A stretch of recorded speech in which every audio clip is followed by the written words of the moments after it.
Many first-time buyers treat real estate like a magical waiting room. You buy a house, move in, wait a decade, and expect the market to automatically make you wealthy. But hoping is not an investment strategy. A strategic buyer engineers their returns instead of just crossing their fingers. Real estate growth operates in two very different dimensions. There is the passive force of natural appreciation and the active force of forced appreciation. While a home is a place to live, it is also a significant financial move.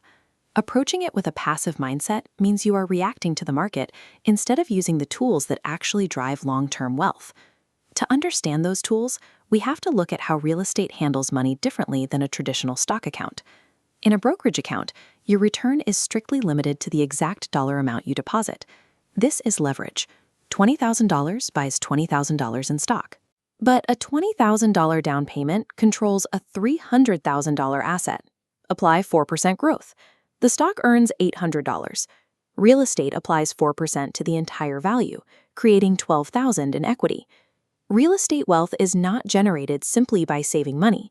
It is generated by using bank leverage to force a small cash position to capture the growth of a massive asset.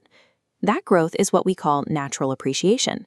It is the passive force where broader market demand, population growth, and rising construction costs do the heavy lifting to increase the baseline value of your home.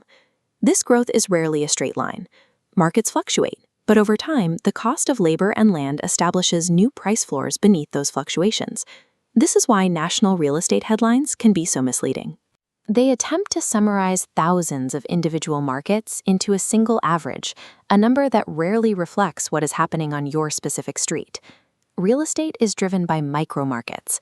Factors like a new corporate headquarters, a specific school zone, or new local infrastructure are what actually dictate real growth.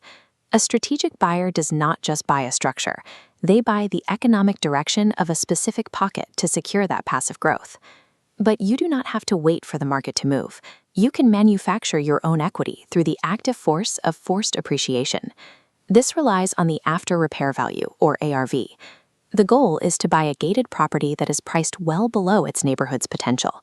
Consider a property with a $300,000 purchase price. In its current condition, it sits at the bottom of the neighborhood's value range, leaving a wide gap of unreached potential. Instead of waiting for the area to improve, you execute a targeted $25,000 renovation. You focus strictly on systems and layouts the market rewards, like updated kitchens, rather than just cosmetic finishes. If those strategic upgrades bring the home to a $400,000 market value, you have created a $75,000 gap between your cost and the new value. That is manufactured equity. Forced appreciation separates hoping for wealth from mathematically engineering a financial cushion the moment you finish the work. The real power happens when these two forces finally combine. This graph shows our original $300,000 baseline growing at 4%. But because you forced the value up, your natural appreciation is now acting on a $400,000 baseline. Because you reset that baseline early, the market's passive growth is now compounding on top of your manufactured equity. You are no longer just keeping pace with the market. You are accelerating through it. Real estate wealth is not a matter of luck. It is a matter of preparation. Stop guessing your way through the housing market and start actively engineering your financial launchpad.